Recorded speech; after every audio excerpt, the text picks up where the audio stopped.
¿Qué tal, amigos? Bienvenidos a una emisión más del programa Ante la Ley, programa que llega a ustedes gracias a la colaboración de la Alianza para la Excelencia Académica APEA. Mi nombre es Guillermo Tenorio y el día de hoy vamos a platicar de un tema muy interesante, pues platicaremos acerca de los alcances de la reforma energética. Y para hablar de ello nos acompañan en este estudio dos auténticos especialistas en la materia. Ellos son el licenciado José Antonio Prado, socio del despacho Holland & Knight Sociedad Civil, y el licenciado Rodrigo Piñero, que es asociado del despacho Holland & Knight Sociedad Civil. Yo les agradezco mucho que nos acompañen este día en el estudio. Muchas gracias. Gracias a ti, Tenorio. Y esperando que sean bienvenidos, y yo creo que el tema nos da para mucho, así que yo lo que les propongo, y le propongo al auditorio, es que iniciemos de inmediato el diálogo ante la ley. Y la primera pregunta es obligada, porque este tema de la reforma energética se ha vuelto como que el tema del que hemos hablado, no solamente los abogados, sino prácticamente toda la sociedad en los últimos meses. Un cambio paradigmático en materia de energía y que nos supone entender este asunto de cómo trabajaremos el tema no solamente de hidrocarburos, sino también de reforma eléctrica los siguientes años en México. Así que la pregunta creo que puede ser oportuna: ¿qué debemos entender por reforma energética? Bueno, como bien mencionas, Guillermo, creo que es el cambio más perseguido en México durante los últimos 70 años, sin duda. Es el cambio estructural más fuerte que ha tenido este país en los últimos 70 años, por obvias razones. ¿Por qué? Porque se pasa de tener una operación, una economía cerrada en su sector de hidrocarburos o de electricidad. Había cierta participación del sector privado, es cierto que con los años se fue dando, pero sin embargo estábamos hablando de monopolios estatales. Claro. Con la apertura, lo que se da es pues la posibilidad de que el sector social, de que el sector privado participe en las operaciones del sector de hidrocarburos y de la electricidad, que además son muchas líneas de negocio. Hablar de la reforma energética, sí, claro, es hablar pues de muchas cosas, ¿no? Desde la parte de exploración y producción de hidrocarburos, pero también está toda la parte de aguas abajo de la cadena de valor en cuanto al transporte, al almacenamiento, a la distribución, a la venta de combustibles, a la construcción de infraestructura. Y en la parte de la parte eléctrica, pues es la generación, transmisión, distribución, comercialización. Es el hito más importante del país, y yo creo que la gran esperanza del país para cambiar pues la situación económica, claro, y lograr los crecimientos que el país desde hace muchos años está requiriendo. Entonces, pues como todo, sí se habla mucho de la reforma, pero como se dice por ahí, el diablo está en los detalles, claro, y aquí el gran diablo va a estar en los detalles de la implementación. Claro. Es decir, las cosas se tienen que hacer bien, se tienen que hacer pulcras, se tienen que hacer transparentes para que esta reforma sea un éxito, como yo estoy seguro la mayoría de los mexicanos la quieren. Claro. Evidentemente, cuando hablamos de la reforma energética, hablamos de varios niveles de la reforma.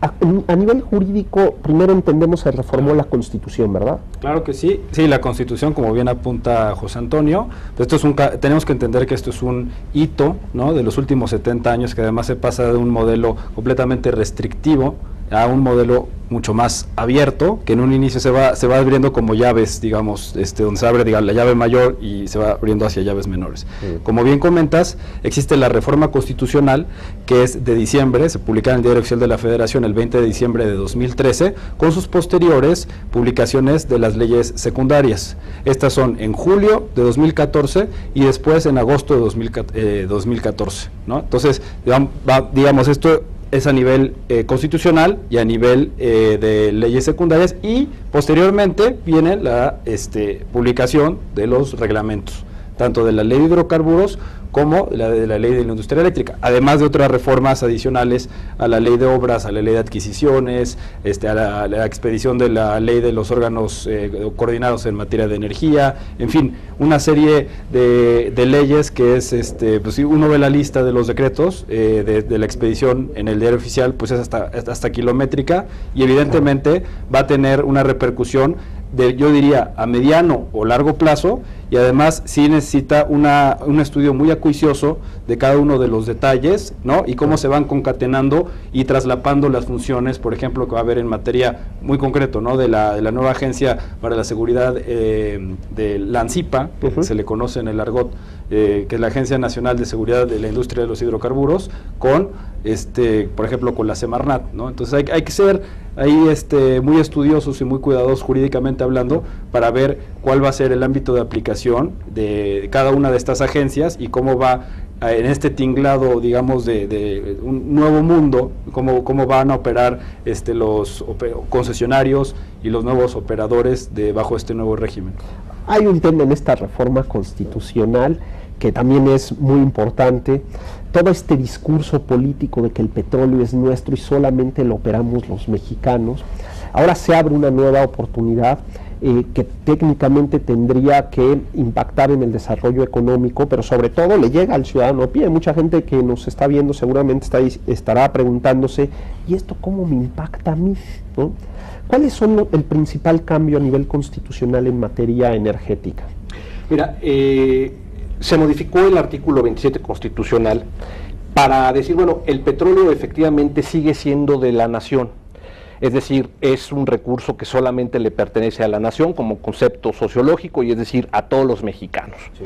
Pero la diferencia de esta apertura es que ahora el Estado, a través o haciéndose valer a través de particulares, puede llevar a cabo la exploración y la explotación de este sector. ¿Qué quiere decir esto? Bueno, pues que también los mexicanos y las empresas del sector privado, que también podrán ser internacionales, obviamente, siguiendo los principios pues de los tratados internacionales comerciales que ha firmado México, tendrá la oportunidad de participar en el desarrollo de estas actividades. El ciudadano de a pie, que es el que se está preguntando, bueno, ¿y cómo me va a beneficiar? Bueno, la palabra clave de esto es competencia.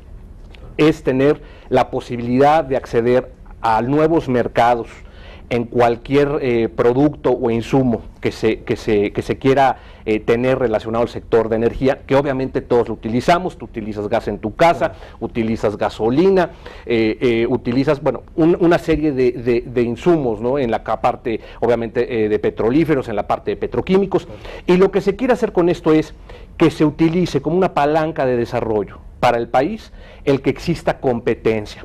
¿Por qué? Porque los monopolios a través de la historia en este país han demostrado ser ineficientes, ser inoperantes y ser lugares donde se acuña o se da mucha corrupción. Claro. Entonces, me parece que aquí lo que quiere hacer o lo que se quiso hacer, digamos, como premisa fundamental es abrir la baraja, permitir la competencia al sector privado para que el consumidor final, al final de cuentas, tenga mejores opciones para hacerse de los productos y servicios del sector de energía. ¿Este tema de lo estratégico sigue siendo estratégico? Es algo bien interesante porque se siguen considerando estas actividades que quedaron reservadas en el artículo 28 constitucional como estratégicas. Sin embargo, en la propia Constitución, sí, dándosele el mote de estratégico, se permite que en estas actividades también participe el sector privado de alguna manera. Es decir, para los que estudiamos Derecho, pues esta es una gran transformación. No se ha hablado mucho de esto, ya luego no somos muy dados a introspeccionar en la parte de la doctrina, pero este es un gran cambio de paradigma, porque es materia que sigue siendo estratégica. Te hablo, por ejemplo, de la exploración y la extracción de hidrocarburos, o la parte de la planeación del sistema eléctrico nacional, claro, o del transporte o de la transmisión y distribución referida al servicio público para la energía eléctrica. Sin embargo, la propia Constitución y las propias leyes secundarias permiten que haya participación del sector privado, claro, o que el Estado se ayude del sector privado para participar en estas actividades. Sí, eso es quizás uno de los temas más interesantes, ¿no? Y creo que buena parte del público está diciendo, ok, ya cambiamos este tema para que participen. ¿Cómo pueden los particulares participar en esta macro reforma?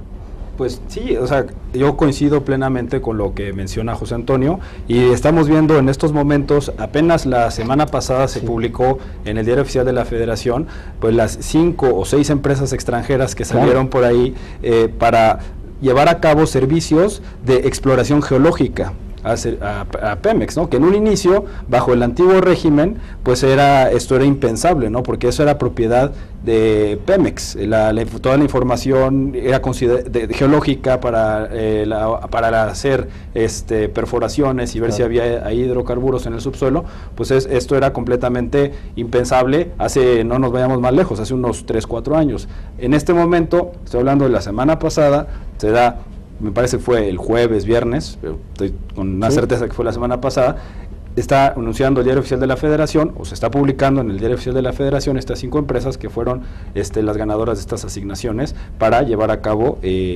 servicios de exploración. ¿Hay algún tema en el que solamente el Estado mexicano siga participando o en prácticamente todos los temas se abrió la posibilidad a particulares? Pues digo, la Constitución es muy clara, ¿no? En el artículo, la reforma, como bien menciona José Antonio, fue en el 25, en el 27 y en el 28. Y dice la palabra clave es áreas estratégicas, es la exploración y extracción, que antes era entendida como exploración y explotación, donde había un debate ahí doctrinal que qué era la explotación y qué partes cubría de la cadena. Oye, si vamos a hacer nada más de la transmisión o va a ser desde la exploración, digamos, geológica hasta la venta final aguas abajo. ¿Qué era la exploración, no? En este momento se acota esa, digamos, áreas estratégicas y va a decir, y dice exploración y extracción de hidrocarburos que solamente se llevará a cabo por el Estado a través de las empresas de participación estatal, que es otro concepto también, digamos, renovación que tanto se ha hablado de las empresas estatales como CFE y como Pemex, pues que se les da un nuevo giro más, con una orientación hacia la productividad y hacia la competencia económica, ¿no? Que es lo que estamos entendiendo ahora, que son estas famosas empresas de producción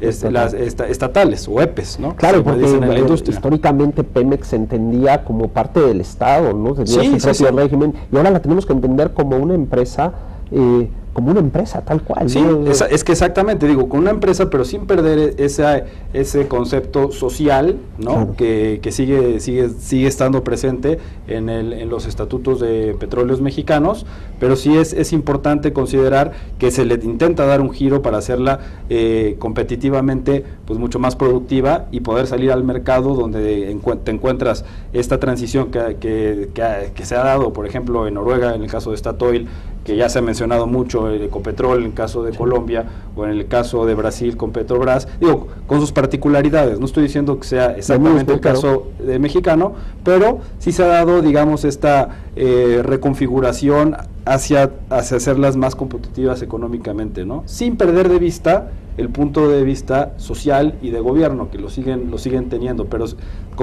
contestando a tu pregunta, pues es la exploración y extracción de hidrocarburos y la transmisión y distribución de energía eléctrica, claro, ¿no? Yo en este tema me gustaría detenerme porque esto tiene muchas implicaciones. Pienso, por ejemplo, en la aprovechación ya de la red que existe, por ejemplo, en materia eléctrica, o esta transformación que está surgiendo con Pemex, porque ahora van a tener que cambiar su modelo de negocio y su forma de operar, porque al ser una empresa que va a competir con las otras, pues tampoco pueden divulgar información, no sé, se me ocurre vía transparencia, ¿no? Son como que desafíos que plantea esta reforma energética, que les propongo que vayamos a un pequeño corte y regresando del mismo, entremos de lleno con estos temas. No se vayan, estamos platicando de un tema muy interesante, hablamos sobre la reforma energética y estas asociaciones de participación público-privadas con dos auténticos especialistas en la materia. Ellos son el licenciado José Antonio Prado y el licenciado Rodrigo Piñeiro, miembros del despacho Holland & Knight, Sociedad Civil. Volvemos en un minuto.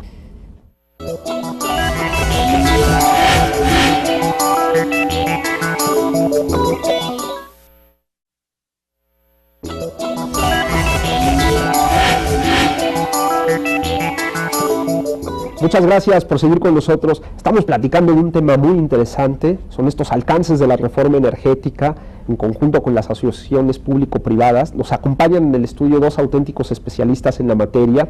Ellos son el licenciado José Antonio Prado y el licenciado Rodrigo Piñero del despacho Holland & Knight, quienes trabajan desde hace muchos años en materia energética y que, como se darán cuenta después del bloque pasado, pues no había mejores invitados para tener en este estudio. No olviden que si quieren ponerse en contacto con nosotros lo pueden hacer a través de dos vías. La primera de ellas a través de nuestra cuenta de correo electrónico en gtenorio@up.edu.mx. Ustedes obsérvenlo bien ahí en pantalla. También lo pueden hacer a través de nuestra cuenta de Twitter en @antelaley_mx. Pongan atención, todo ello es en mayúsculas, o a través de los medios de comunicación del canal judicial en @canaljudicial, la cuenta de Twitter, o la cuenta de Facebook, facebook.com/canal judicial, donde con gusto escucharemos sus preguntas, sus comentarios o sugerencias respecto a los contenidos de este programa. Créanos que nos dará muchísimo gusto entrar en contacto con ustedes. Y bueno, el tema nos está dando para mucho, ya pusimos en perspectiva cuáles son estos primeros alcances de la reforma energética. Y en el bloque pasado dejábamos abierta una pregunta. ¿Es una transformación para estas empresas que antes llamábamos estatales abiertamente, el trabajar en un nuevo esquema como si fuera una empresa privada, ¿no? Y pienso, por ejemplo, en el caso del tendido de red de la Compañía Federal de Electricidad. ¿Puede aprovecharse un particular de ese tendido? ¿Cuáles son los alcances de que un particular entre a proveer servicio de energía eléctrica en este nuevo esquema, por supuesto? Sí, bueno, una parte fundamental de la reforma es este mote que se creó en la Constitución de ser ahora empresas productivas del Estado. Claro. El paradigma más importante aquí es, bueno, pues estas empresas están obligadas a crear valor económico, ¿no?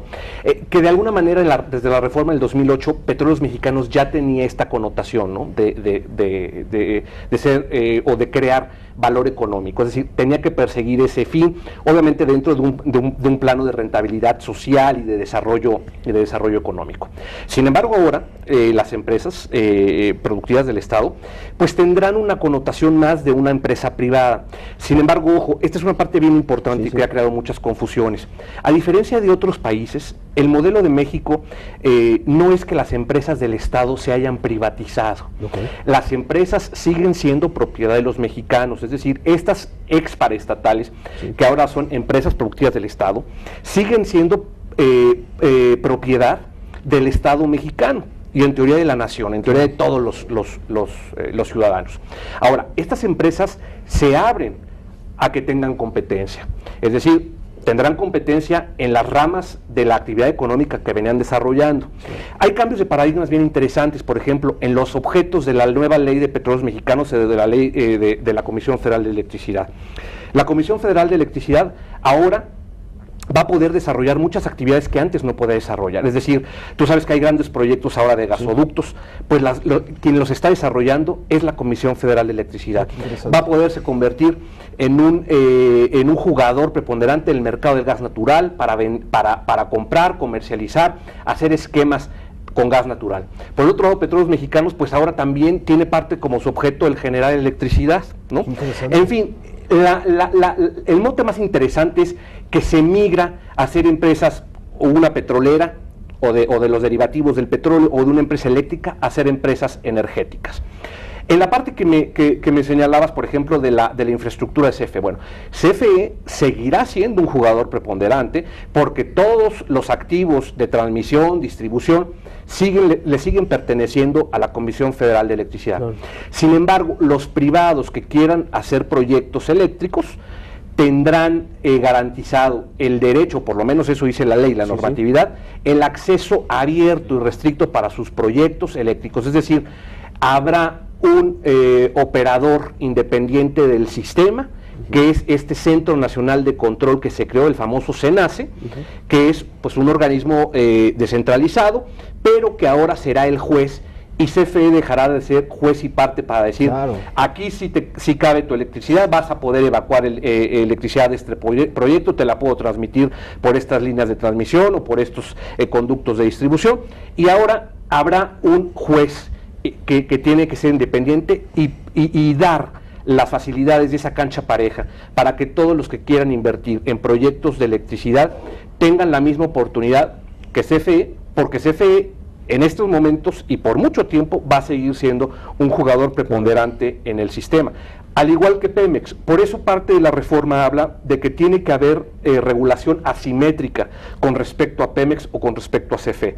¿Qué es esta regulación asimétrica? No puedo tratar a todos los competidores, porque pues es como si uno lo ponen a correr contra Pemex o contra CFE en una pierna, ¿no? Nada más a saltitos, ¿no? Entonces la idea es que esta competencia se vaya creando en el mercado a través del tiempo, pero por los conductos adecuados. Creo que ahí es donde los inversionistas tienen las mayores dudas.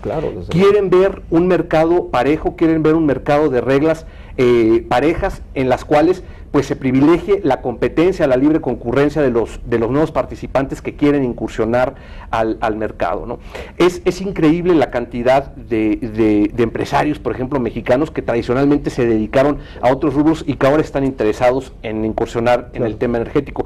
Y qué bueno que así sea, porque este nuevo mercado debe de ser también para las empresas mexicanas, ¿no? Hay empresas internacionales muy fuertes y que han estado en el mundo participando en estos sectores durante muchos años, pero ojalá, y yo así lo espero, que también el sector mexicano empresarial se ponga las pilas, se suba a esto y cree empresas competitivas en el sector de energético en el país para estos rubros, ¿no?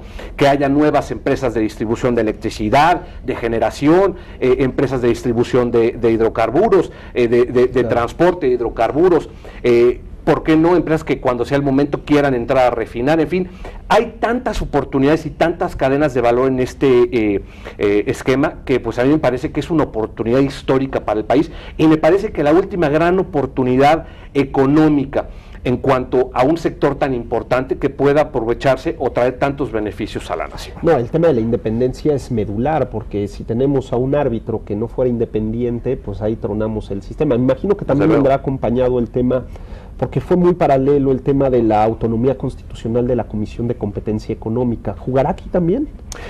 Digo, me parece que desde luego habrá actores importantes o autoridades importantes como la nueva Comisión de Competencia Económica, que tendrá que también obviamente estar participando. De hecho, en muchos de las actividades se tiene que pedir opinión a la Comisión Federal de Competencia, y estas opiniones serán vinculantes tanto para una operación de Petróleos Mexicanos o de la propia Comisión Federal de Electricidad.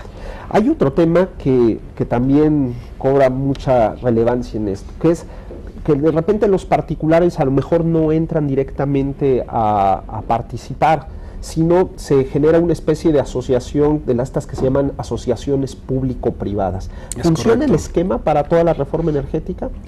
Pues bueno, si funciona o no, eso ya el tiempo nos dirá, ¿verdad? Pero yo te podría poner un poco en perspectiva. Para entender esto de asociaciones público-privadas, hay que decirle al público que no es un esquema completamente novedoso en el sentido de la Ley Federal de Acciones Público-Privadas que entró en vigor en el año 2012.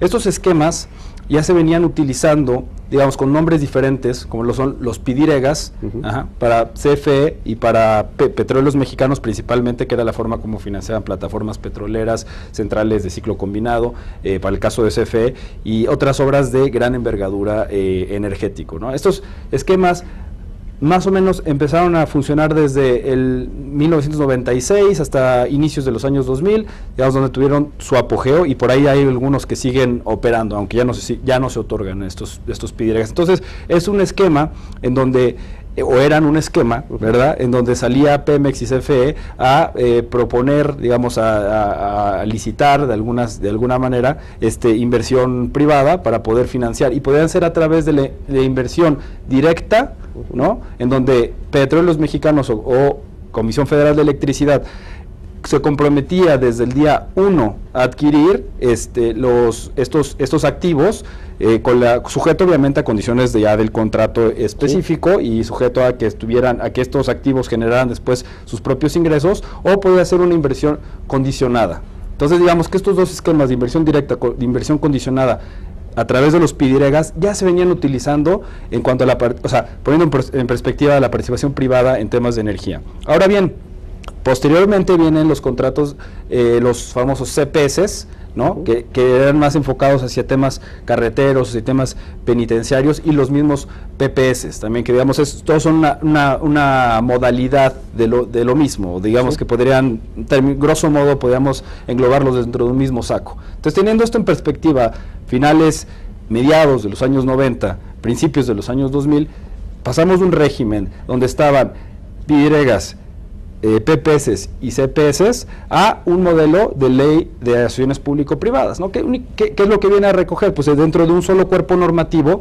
excluye yo te diría 95% la ley de obras, porque ese era uno de los problemas que existía. Estos modelos de inversión estaban atados a la ley de obras y la ley de adquisiciones. Entonces, la ley de obras y la ley de adquisiciones pues son son leyes que estaban diseñadas o que estaban pensadas para una contratación pública muy tradicional, para que la Secretaría de Educación Pública pudiera contratar, comprar bancas, para que pudiera comprar, insumos como papel, ¿no? Por poner un ejemplo burdo. Y obviamente estos esquemas de contratación, a la hora de llevarlos a un esquema de contratación mucho más complejo, con N cantidad de riesgos, como puede ser la reconfiguración de una refinería o para la compraventa de una plataforma petrolera, pues obviamente existían muchísimos problemas e inconvenientes, sobre todo si era de precio alzado, precios unitarios, cómo se determinaban las unidades para precios unitarios, e incluso después para hacer las ampliaciones de, digamos, el típico ejemplo es que después no alcanzaba el presupuesto y tenían que hacer unas ampliaciones al monto del contrato, que eso es un proceso que yo me he dedicado en particular a estudiarlos en el artículo 59 de la Ley de Obras, complicadísimo, porque te dice que si te establece un porcentaje y si quieres ampliar ese porcentaje tienes que tener ciertas autorizaciones, pero que no varíe del objeto, en fin. Esto es un poco para poner en perspectiva los temas de asociaciones público-privadas. Viene 2012, viene esta reforma, digamos, de gran magnitud en el aspecto de contratación pública, no así como en el aspecto de energía, ¿no? Y en un inicio es bien curioso porque excluía los proyectos de energéticos, en el entendido que estábamos en 2012. En 2012 todavía no sucedía aquella reforma constitucional que venimos hablando en el primer bloque del 20 de diciembre de 2013. Entonces, obviamente, viene la reforma constitucional en materia de energía y hay que darle pues una reconfiguración a esta ley de APPs. Y pareciera ser, ¿verdad?, que el artículo 3 y en el artículo por ahí 5, 10, nos deja abierta la posibilidad de que el sector privado pueda invertir en proyectos energéticos, siempre y cuando los proyectos energéticos no sean proyectos o áreas estratégicas. Entonces hay que ser muy cuidadosos, porque pareciera que sí puede abrirse a particulares, pero hay que hacer un análisis acuicioso del proyecto en particular. Y contestando tu pregunta, pues bueno, a mí me gusta ser un poco positivo, y yo quisiera suponer, pero digamos, es el aspecto en mi opinión, ¿no?, que en unos años estaremos viendo más y más, conforme vaya adquiriendo más madurez el mercado energético, conforme vaya llegando más petróleo, digamos, primero los grandes jugadores y luego después el desarrollo de estas mismas empresas que comenta José Antonio, empresas mexicanas que se dedican a lo mejor a hacer carreteras o que se dedican a hacer proyectos no tradicionalmente energéticos, empiezan a invertir en energía, pues iremos viendo estos esquemas de asociación público-privada, ¿no?, más y más en el transcurso de los años. Digo, esa es mi opinión. Hay un tema que llama la atención, porque en medios de comunicación de repente vamos oyendo cómo esta reforma energética ha ido avanzando y de repente nos encontramos con algo que se llaman las rondas. ¿Qué es esto de las rondas? Porque ya está la ronda 1, ahora está la ronda 2, y la verdad es que nadie nos dice exactamente qué es esto de las rondas o de dónde deriva a partir de la reforma energética esto de las rondas.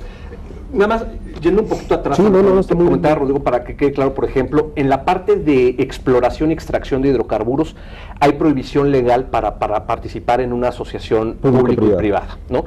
Pareciera que ahí es donde está esa veda.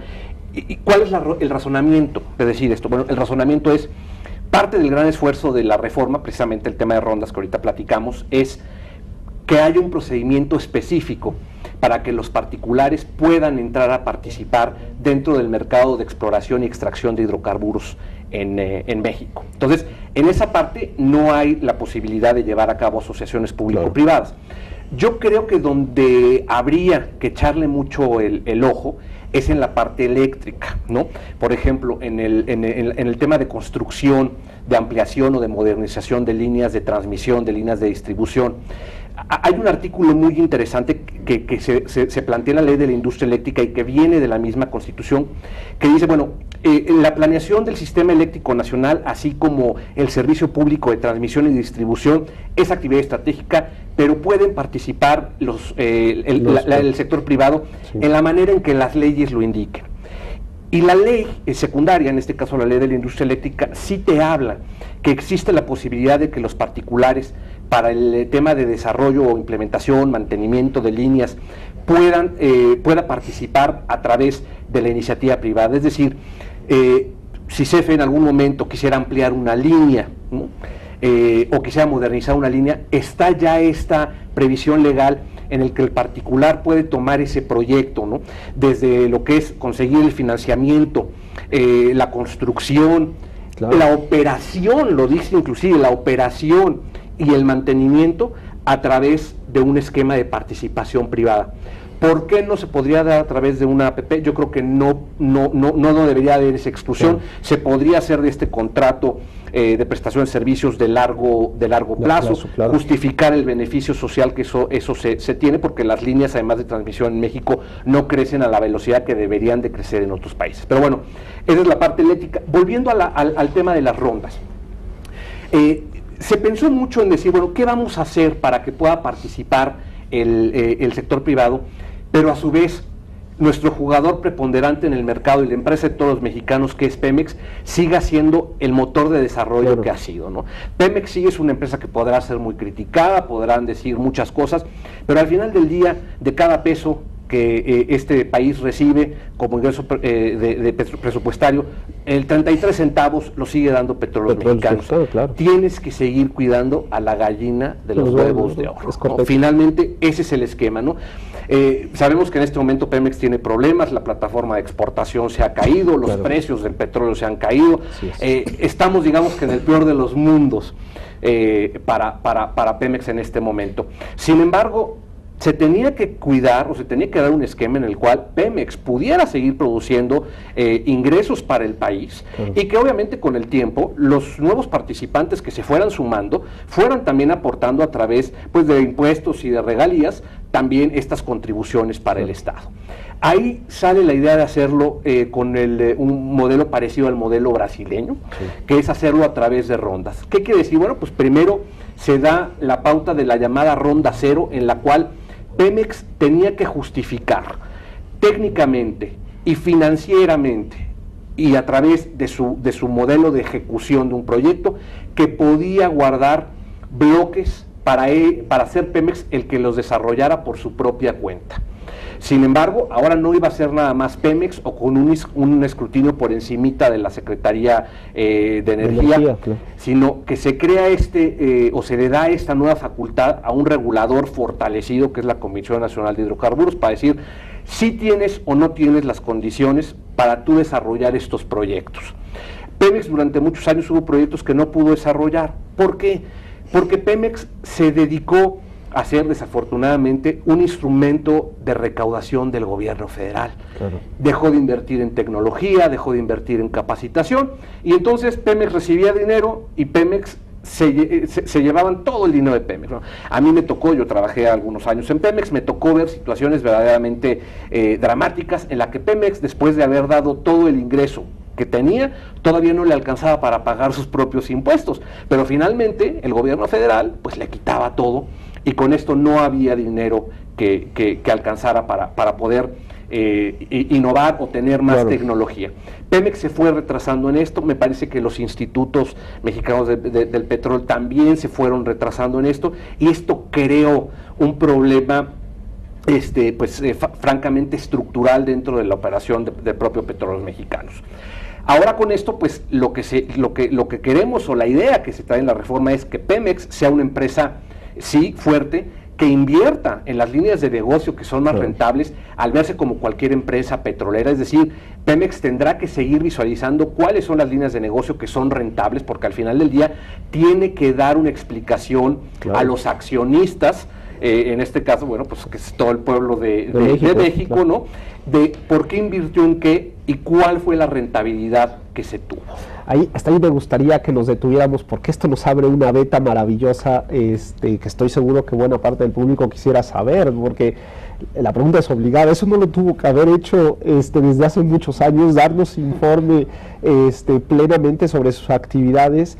Pero bueno, ahora con el nuevo esquema tendremos los mexicanos otros mecanismos para saber cómo está evolucionando Pemex, y todavía nos queda saber qué es esto de la ronda 1, porque hoy estamos en la ronda 1. Yo les propongo que vayamos a un pequeño corte y regresando del bloque retomemos la conversación en este momento. No se vayan, estamos platicando de un tema muy interesante. Hablamos acerca de la reforma energética y la participación de los privados en la misma, con dos auténticos expertos en la materia.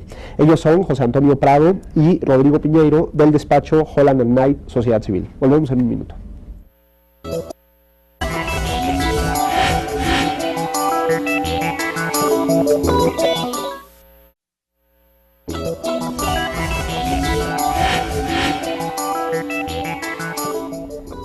Muchas gracias por seguir con nosotros. Estamos platicando de un tema verdaderamente interesante, que es la reforma energética y la participación de los particulares en la misma.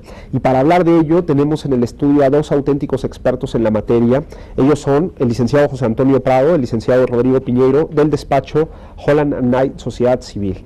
Y el tiempo se nos está acabando y hay todavía muchísimos temas, lo que está muy bueno porque nos permitirá quizás hacer un programa, una segunda parte del programa. Hay un tema de las asociaciones público-privadas que me gustaría retomar, porque no quiero que se nos quede ahí atrasado, y es esto de las autorizaciones no solicitadas, ¿no? Propuestas no solicitadas, que es un tema que se ha venido hablando en esta materia, pero que a ciencia cierta no sabemos qué es. ¿Nos podría explicar qué es esto? Claro que sí, y qué bueno que lo tocas, porque era justamente el tema que me había quedado un poco corto en el tema de APPs, y es precisamente porque muchas personas, yo he recibido también comentarios, ¿no? Me he dedicado a un poco los últimos 2 años a hablar el tema de APPs, y en congresos es muchas las preguntas que me hacen, bueno, ¿qué se diferencia realmente esta ley de acciones público-privadas pues con los modelos tradicionales de contratación? Porque al final del día tienes que llevar pues una licitación, tiene que haber una asignación de un contrato, tiene que haber criterios digamos, económicos, técnicos, financieros, y toda esa evaluación, la entidad o dependencia licitante tiene que tomarlos en cuenta a la hora de asignar un contrato, ¿verdad? Y ahora, el tema de la propuesta no solicitada, pues yo creo que es el punto fino, novedoso, que viene en la ley de APPs. ¿Qué pasaba anteriormente? Anteriormente, el particular pues tenía que esperar a que hubiera una convocatoria publicada pues en los diarios de mayor circulación en el país, sí, en el Diario Oficial de la Federación y medios electrónicos, ¿no? Para poder, digamos, ser un ente completamente pasivo en los temas, en el tema de contratación pública. ¿Qué sucede ahora? Ahora, mediante la dependencia o entidad, y que incluso puede ser, hay que hacer una acotación, aunque sea una ley federal, siempre y cuando intervenga más del 50%, la ley de APPs nos dice que siempre y cuando intervenga más del 50% de recursos federales, pueden incluso ser dependencias o entidades municipales, estatales o federales. Bueno, una vez hecha esta acotación, una vez que la entidad o dependencia, el sector público, haya detectado que tiene una determinada carencia o que tiene un área de oportunidad, publica un acuerdo, ¿no? Entonces, con esta simple publicación de un acuerdo que implica un ejercicio mucho más simplificado de expedir una convocatoria y posteriormente unas bases de licitación, con este acuerdo que se publica, le dice la ley, en el Diario Oficial de la Federación, ya pueden los particulares entonces enterarse de cuáles son las áreas de oportunidad en las cuales pueden asociarse con la autoridad. Y entonces, siendo así, pues una empresa que se dedica a la construcción de carreteras, una empresa que se dedica a la construcción de penitenciarías, estará al pendiente, evidentemente, de un acuerdo que publique, en este caso, pues la Secretaría de Comunicaciones o de Transportes, e incluso, como lo comentamos hace un momento, pues en las áreas de transmisión y distribución de energía eléctrica, claro, que podría, en ciertos puntos, por ahí cabría una APP de acuerdo a la reciente reforma. Entonces, con este acuerdo, ya el particular puede presentar una propuesta no solicitada, y como su nombre lo dice, pasa de ser un ente completamente pasivo que tenía que esperar a que la autoridad reconociera que tuviera esa carencia, esta área de oportunidad, y hacer la convocatoria de licitación, pasa un proceso mucho más simplificado. Claro, desde luego. Sí, y entonces viene el particular, digamos, con su propuesta económica y financiera y le dice, sé que necesitas, porque existe el Plan Nacional de Desarrollo, porque existe, por ejemplo, el Plan Nacional de Infraestructura, o un caso muy concreto para el tema eléctrico, ¿no? Existe el programa, el POICE, ¿no? Que te establece las necesidades que tiene este país en materia de transmisión y distribución de energía eléctrica. Entonces ya con esos, digamos, te puedes armar una carpeta, un expediente bastante sustancioso, y puedes llegar con la autoridad y decirle, yo sé que te hace falta esto porque tú mismo lo estás reconociendo en estos programas o documentos oficiales, y yo soy experto en esto y te vengo a proponer esto,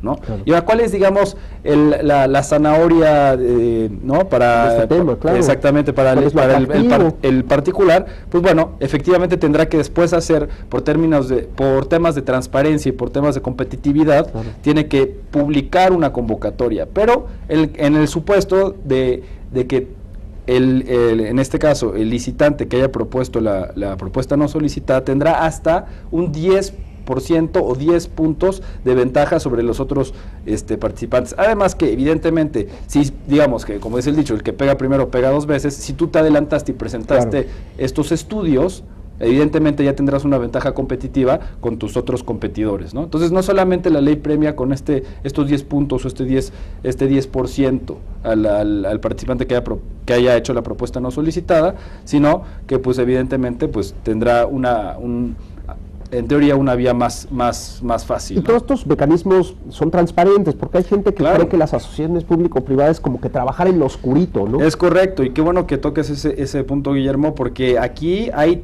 dos autoridades, yo te diría 3 autoridades que participan muy fuerte en la ley de APPs, ¿no? Uno es la Secretaría de Hacienda, que establece los lineamientos para determinar la viabilidad del proyecto, por una parte, y los lineamientos para determinar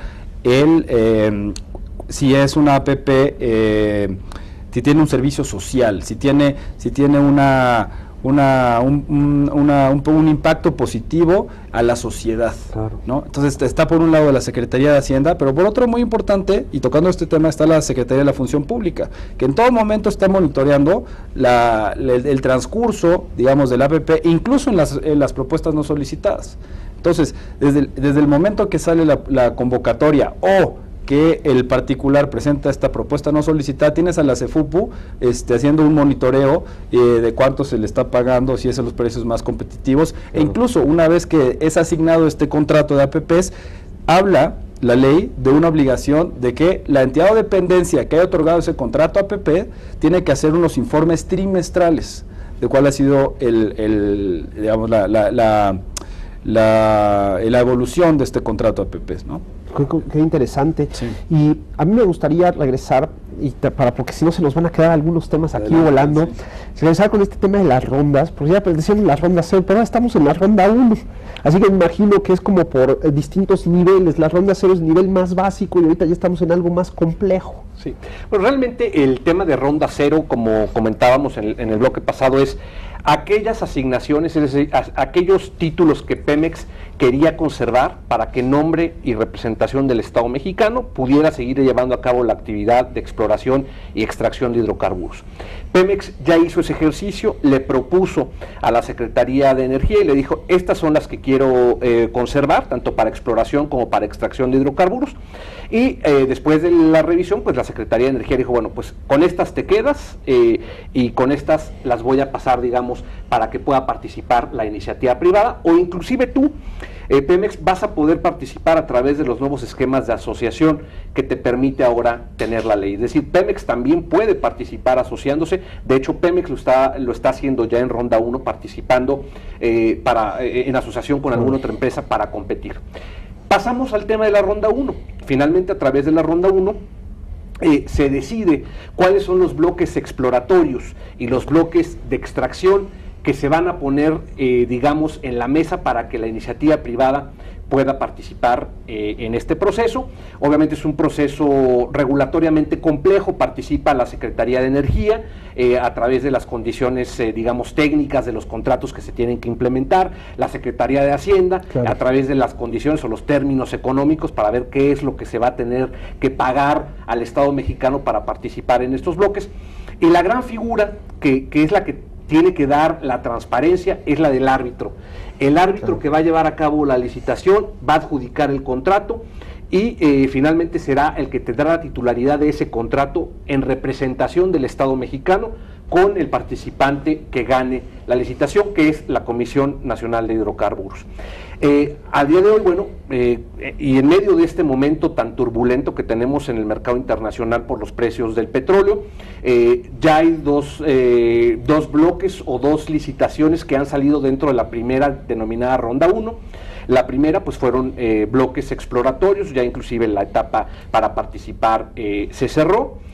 Tuvo una afluencia muy interesante de empresas interesadas en competir en estos bloques, y actualmente la que se está desarrollando es la de los bloques de extracción, que son, me parece son 9 bloques que se están dando para, que son bloques que ya tienen, digamos, reservas probadas en cuanto a la capacidad para ser extraídas, y son bloques referidos a la producción de hidrocarburos. Tiene su propia normatividad, hay unas bases de la licitación, las empresas pueden participar de manera conjunta en algún consorcio, lo pueden hacer de manera aislada, es decir, ir solas, ¿no? Pero tiene requisitos técnicos bien importantes, ¿no? Por ejemplo, un requisito técnico de esta Ronda 1 muy importante es que las empresas puedan probar que han producido 10,000 barriles diarios durante un periodo por lo menos de un año, del 2010 al 2014. Algunas empresas lo podrían probar, algunas no las podrían probar, pero esta ronda de producción, por fuerza, quien demuestre ser el operador tiene que ser una empresa internacional. Claro. Ninguna empresa en México, por obvias razones, porque el mercado no está abierto, puede demostrar que es un operador y que ha producido 10,000 barriles diarios de esto, ¿no? Entonces, esta se hizo más bien como para empresas extranjeras, que seguramente algunas irán en asociación con algunas empresas mexicanas, sobre todo por el tema, que puede ser el tema financiero. Y dentro de esta misma Ronda 1, que el mercado de hidrocarburos es muy complejo en cuanto a la parte, digamos, de estrategia y a la parte de qué tipo de campos estamos hablando. Estamos hablando de aguas someras, como es las licitaciones de estas primeras 2 licitaciones que se han dado. Estamos hablando de aguas profundas, o estamos hablando de los famosos unconventional resources o fuentes no convencionales de petróleo, como es el shale gas o el shale oil, que todo te obliga a tener una reflexión muy profunda de cuál es el momento adecuado para hacerlo, ¿no? En la parte de no convencionales, como la parte de shale oil o de shale gas, o hidrocarburo de lutitas, pues es muy caro hacer este tipo de exploración o producción. La misma Secretaría de Hacienda en algún momento ha salido a decir que tiene que pensarse muy bien si esto se aplaza o no se aplaza. ¿Por qué? Porque si vemos que es un negocio que te cuesta sacar un barril de petróleo o de líquidos o de condensados $65, y los precios a los que los estás vendiendo en el mercado son 50, pues simplemente en este momento no hay negocio. Claro. Y aunque sea una expectativa a largo plazo, eso desde luego inhibe y hace que se piense muy bien en qué momento tienes que participar. Entonces, me parece que la ronda más interesante que va a venir después para empresas mexicanas es la de campos maduros terrestres. Aquellos campos donde ya alguna vez se produjo, pero con nuevas tecnologías van a tratar de producir o reactivar la producción de sus campos. Desde su perspectiva, ¿cuáles serían los principales retos o problemas que estamos enfrentando en México en esta participación de los particulares en un tema tan delicado como es lo energético? Pues bueno, a mí me gustaría también agregar un poco con lo que decía José Antonio, de la Ronda 1, también es importante, y tocando los temas de transparencia, ¿no? Que las mismas bases de la licitación de esta Ronda 1 te prohíben, por ejemplo, la asociación, pues es verdad que puedes ir en asociación, pero no pueden ir 2 empresas, por ejemplo, no recuerdo el término, pero era de gran calado o de gran envergadura petroleras, en asociación.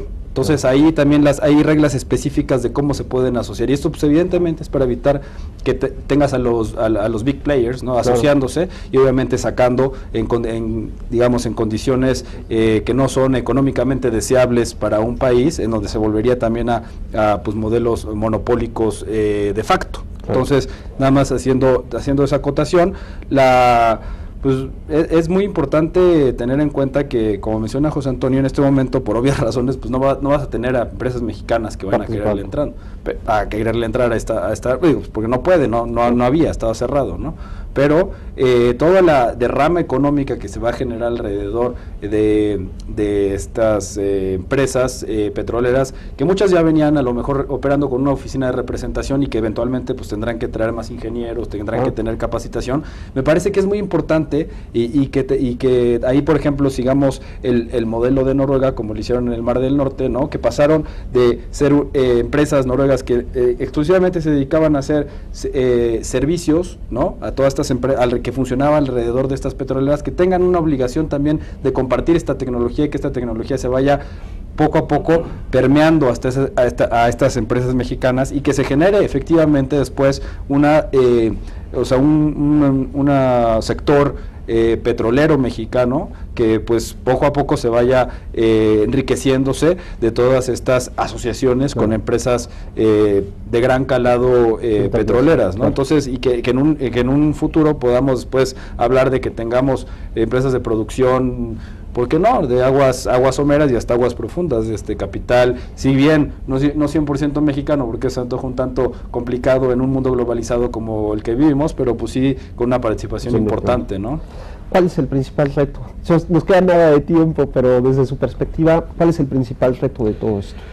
Yo creo que el principal reto en este momento es el reto regulatorio. Claro. Hay que hacer las cosas bien y hay que hacerlas pensando en que vas a proyectar una imagen de cómo se hizo la apertura en México, claro, ¿no? Ha habido de pronto mucha presión al gobierno de decirle, oye, ya saca esto, saca el otro. Yo siempre lo que le he dicho a los inversionistas o a los clientes es, mira, es preferible que se tarden un poco más, porque también para el gobierno esto es nuevo, ¿no?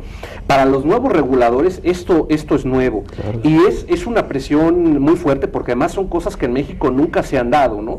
Nadie es experto en México en esto, claro, en estos menesteres, en este momento, y además, este modelo que se construyó en el país es un modelo a la mexicana. No es el modelo totalmente brasileño, noruego, claro, colombiano. Claro. Tiene particularidades muy específicas que construyen o hacen que este sea un modelo mexicano, ¿no? Con sus partes muy positivas, con partes que tal vez no son tan atractivas o no gustan tanto, pero al final del día hay que darle el tiempo a las autoridades también, sobre todo a los nuevos reguladores, claro, para que vayan sacando todo este entramado regulatorio en cuestiones de lineamientos, bases, disposiciones, claro, administrativas, pero que lo hagan bien. ¿Por qué? Porque en el momento en que se vea que el modelo empezó a funcionar y se hicieron las cosas correctamente, creo que es el momento en que las grandes inversiones van a llegar. Claro. En este momento también, como todo modelo nuevo, pues hay un poco de desconfianza, hay un poco de temor de ver pues si son los esquemas adecuados, claro, si jurídicamente tiene vicios o no tiene vicios, y al final del día construir un nuevo andamiaje en toda esta parte del sector energético es muy complicado, ¿no? Porque son cientos de regulaciones, son muchísimas líneas de negocios las que abarca el sector energético, el petróleo, el tema petrolero, el tema de gas, el tema de electricidad, que pues todo tiene su reto. Yo les agradezco mucho que nos hayan acompañado. El tiempo es muy ingrato, pero eso está muy bien porque así dejamos abierta la puerta para que nos vuelvan a acompañar y hablemos un poco, a lo mejor a más detalle, de algunos pormenores en particular de la reforma energética para podernos explayar adecuadamente. A ustedes les agradecemos que nos hayan acompañado en una emisión más del programa Ante la Ley. Nos veremos pronto.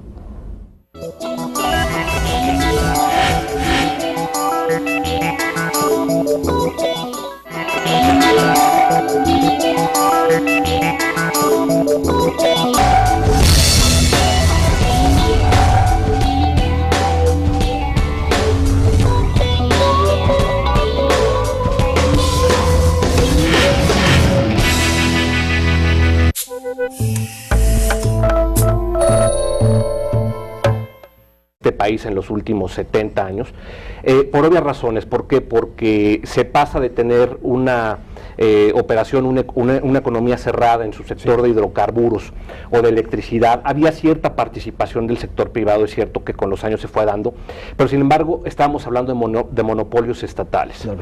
Con la apertura lo que se da es pues la posibilidad de que el sector social, de que el sector privado participe en las operaciones del sector de hidrocarburos y de la electricidad, que además son muchas líneas de negocio. Hablar de la reforma energética, sí, claro, es hablar pues de muchas cosas, ¿no? Desde la parte de exploración y producción de hidrocarburos, pero también está toda la parte de aguas abajo de la cadena de valor en cuanto al transporte, al almacenamiento, a la distribución, a la venta de combustibles, a la construcción de infraestructura.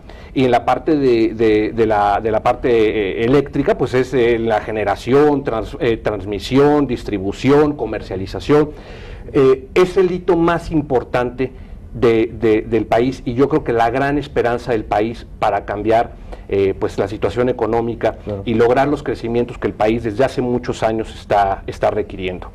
Entonces, pues como todo, sí se habla mucho de la reforma, pero como se dice por ahí, el diablo está en los detalles, claro, y aquí el gran diablo va a estar en los detalles de la implementación. Claro. Es decir, las cosas se tienen que hacer bien, se tienen que hacer pulcras, se tienen que hacer transparentes para que esta reforma sea un éxito, como yo estoy seguro la mayoría de los mexicanos la quieren. Claro. Evidentemente esto, cuando hablamos de la reforma energética, hablamos de varios niveles de la reforma. A nivel jurídico, primero entendemos que se reformó la Constitución, ¿verdad? Claro que sí, sí, la Constitución, como bien apunta José Antonio, pues tenemos que entender que esto es un hito, ¿no?, de los últimos 70 años, que además se pasa de un modelo completamente restrictivo a un modelo mucho más abierto, que en un inicio se va abriendo como llaves, digamos, donde se abre, digamos, la llave mayor y se va abriendo hacia llaves menores. Sí. Como bien comentas, existe la reforma constitucional, que es de diciembre, se publica en el Diario Oficial de la Federación el 20 de diciembre de 2013, con sus posteriores publicaciones de las leyes secundarias. Estas son en julio de 2014 y después en agosto de 2014, ¿no? Entonces, digamos, esto es a nivel constitucional y a nivel de leyes secundarias, y posteriormente viene la publicación de los reglamentos, tanto de la ley de hidrocarburos como de la ley de la industria eléctrica, además de otras reformas adicionales a la ley de obras, a la ley de adquisiciones, a la expedición de la ley de los órganos coordinados en materia de energía, en fin, una serie de leyes que es, pues si uno ve la lista de los decretos de la expedición en el Diario Oficial, pues es hasta kilométrica, y evidentemente va a tener una repercusión yo diría, a mediano o largo plazo, y además sí necesita un estudio muy acuicioso de cada uno de los detalles, ¿no?, y cómo se van concatenando y traslapando las funciones, por ejemplo, que va a haber en materia muy concreto, ¿no?, de la nueva Agencia para la Seguridad de la ANSIPA, que se le conoce en el argot, que es la Agencia Nacional de Seguridad de la Industria de los Hidrocarburos, con, por ejemplo, con la Semarnat, ¿no? Entonces hay que ser ahí muy estudiosos y muy cuidadosos jurídicamente hablando, para ver cuál va a ser el ámbito de aplicación de cada una de estas agencias y cómo va en este tinglado, digamos, de un nuevo mundo, cómo van a operar los concesionarios y los nuevos operadores bajo este nuevo régimen.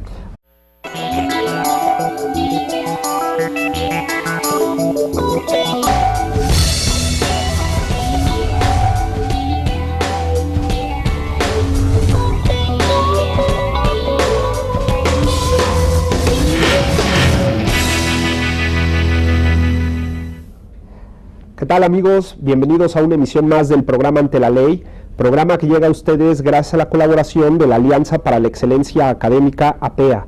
Mi nombre es Guillermo Tenorio y el día de hoy vamos a platicar de un tema muy interesante, pues platicaremos acerca de los alcances de la reforma energética. Y para hablar de ello nos acompañan en este estudio dos auténticos especialistas en la materia. Ellos son el licenciado José Antonio Prado, socio del despacho Holland & Knight Sociedad Civil, y el licenciado Rodrigo Piñero, que es asociado del despacho Holland & Knight Sociedad Civil. Yo les agradezco mucho que nos acompañen este día en el estudio. Muchas gracias. Gracias a ti, Tenorio. Y esperando que sean bienvenidos, y yo creo que el tema nos da para mucho, así que yo lo que les propongo, y le propongo al auditorio, auditorio es que iniciemos de inmediato el diálogo ante la ley. Y la primera pregunta es obligada, porque este tema de la reforma energética se ha vuelto como que el tema del que hemos hablado, no solamente los abogados, sino prácticamente toda la sociedad en los últimos meses. Un cambio paradigmático en materia de energía y que nos supone entender este asunto de cómo trabajaremos el tema no solamente de hidrocarburos, sino también de reforma eléctrica los siguientes años en México. Así que la pregunta creo que puede ser oportuna: ¿qué debemos entender por reforma energética? Bueno, como bien mencionas, Guillermo, creo que es el cambio más perseguido en México durante los últimos 70 años, sin duda. Es el cambio estructural más fuerte que ha tenido, esto es, que se utilice como una palanca de desarrollo para el país el que exista competencia. ¿Por qué? Porque los monopolios a través de la historia en este país han demostrado ser ineficientes, ser inoperantes y ser lugares donde se acuña o se da mucha corrupción. Claro. Entonces, me parece que aquí lo que quiere hacer, o lo que se quiso hacer, digamos, como premisa fundamental, es abrir la baraja, permitir la competencia al sector privado, para que el consumidor final, al final de cuentas, tenga mejores opciones para hacerse de los productos y servicios del sector de energía. Este tema de lo estratégico, ¿sigue siendo estratégico? Es algo bien interesante, porque se siguen considerando estas actividades que quedaron reservadas en el artículo 28 constitucional como estratégicas. Sin embargo, en la propia Constitución, sí, dándosele el mote de estratégico, se permite que en estas actividades también participe el sector privado de alguna manera. Es decir, para los que estudiamos Derecho, pues esta es una gran transformación. No se ha hablado mucho de esto, ya luego no somos muy dados a introspeccionar en la parte de la doctrina, pero este es un gran cambio de paradigma, porque es materia que sigue siendo estratégica. Te hablo, por ejemplo, de la exploración y la extracción de hidrocarburos, o la parte de la planeación del sistema eléctrico nacional, claro, o del transporte o de la transmisión y distribución referida al servicio público para la energía eléctrica. Sin embargo, la propia Constitución y las propias leyes secundarias permiten que haya participación del sector privado, claro, o que el Estado se ayude del sector privado para participar en estas actividades. Sí, eso es quizás uno de los temas más interesantes, ¿no? Y creo que buena parte del público está diciendo, hay un tema en esta reforma constitucional que también es muy importante, todo este discurso político de que el petróleo es nuestro y solamente lo operamos los mexicanos. Ahora se abre una nueva oportunidad que técnicamente tendría que impactar en el desarrollo económico, pero sobre todo le llega al ciudadano a pie. Mucha gente que nos está viendo seguramente estará preguntándose, ¿y esto cómo me impacta a mí? ¿No? ¿Cuáles son el principal cambio a nivel constitucional en materia energética? Mira, se modificó el artículo 27 constitucional para decir, bueno, el petróleo efectivamente sigue siendo de la nación. Es decir, es un recurso que solamente le pertenece a la nación como concepto sociológico, y es decir, a todos los mexicanos. Sí. Pero la diferencia de esta apertura es que ahora el Estado, a través o haciéndose valer a través de particulares, puede llevar a cabo la exploración y la explotación de este sector. ¿Qué quiere decir esto? Bueno, pues que también los mexicanos y las empresas del sector privado, que también podrán ser internacionales, obviamente, siguiendo los principios pues de los tratados internacionales comerciales que ha firmado México, tendrá la oportunidad de participar en el desarrollo de estas actividades. El ciudadano de a pie, que es el que se está preguntando, bueno, ¿y cómo me va a beneficiar? Bueno, la palabra clave de esto es competencia, es tener la posibilidad de acceder a nuevos mercados en cualquier producto o insumo que se quiera tener relacionado al sector de energía, que obviamente todos lo utilizamos. Tú utilizas gas en tu casa, utilizas gasolina, utilizas, bueno, una serie de insumos, ¿no? En la parte, obviamente, de petrolíferos, en la parte de petroquímicos, y lo que se quiere hacer con esto